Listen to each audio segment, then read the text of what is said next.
Madam, welcome to my project place. My name is Aju and she is my partner Hafsa.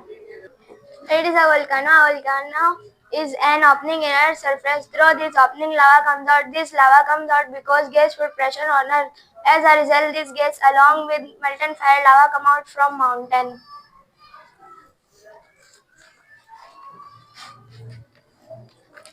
करो डाल जल्दी करो डालो डालो मुझसे तो निकल रहा है